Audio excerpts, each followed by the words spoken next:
Nous, on est riches parce qu'on est en train d'appauvrir l'Afrique, de nouveau, l'Amérique latine, l'Asie.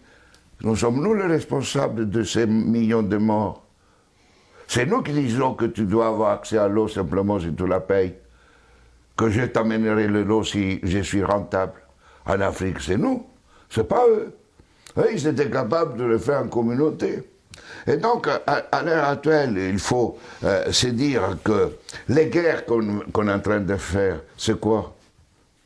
C'est parce qu'ils nous ont attaqués. Qui? Quand Sarkozy a bombardé la Libye, aucun Libyen n'avait attaqué la France. La France n'avait pas été bombardée par personne. Et nous, quand les Américains ont bombardé Bagdad ou l'Irak, parce que c'était l'ennemi du mal, tous ces millions qui sont morts, et tous ces millions de réfugiés syriens, irakiens, etc., c'est qui eux, ils ont voulu. Et nous, on a le courage après de dire, je vais t'aider pour rester chez toi. Hein? Alors qu'on les a créé les conditions pour qu'ils doivent fuir. Et nous, on va dire hypocritement, cette Europe qui hypocritement donne 6 milliards à la Turquie, 2 milliards aux Libyens pour pouvoir tenir les gens qui viennent d'Afrique, où on est en train d'alimenter, nous, les guerres. Mais il faut s'arrêter de se raconter des balivernes ici. Hein?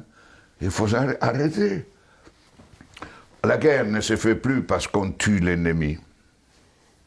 La guerre est devenue, grâce à la technologisation, elle était déjà aussi d'avant, mais elle est devenue une activité économique la plus rentable après l'industrie pharmaceutique et l'industrie informatique. On fait la guerre parce que c'est rentable.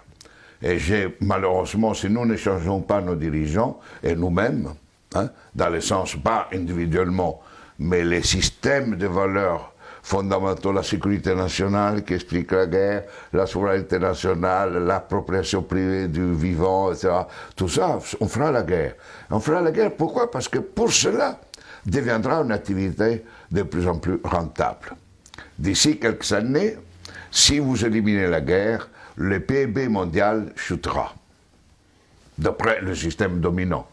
Et ne chutera pas si on est dans ce autre système. Au contraire, la guerre, la disparition de la guerre sera une source de richesse.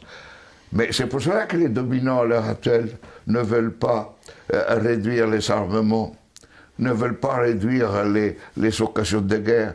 Parce qu'imaginez-vous la France sans la guerre. Que serait comme économie? Imaginez-vous les États-Unis sans guerre, deviendraient des pauvres. Des économies pauvres. Donc aujourd'hui, on est entré dans une phase où on fait la guerre parce que c'est rentable. Et vous n'aurez aucun dirigeant actuel du monde qui arrêtera la guerre, parce qu'il sera crucifié, parce qu'il sera lapidé, parce qu'il va contre la logique. La guerre fait augmenter le PIB mondial. La guerre permet la croissance économique. Et on suppose que si on fait la guerre, on augmente la création d'emplois chez nous, non?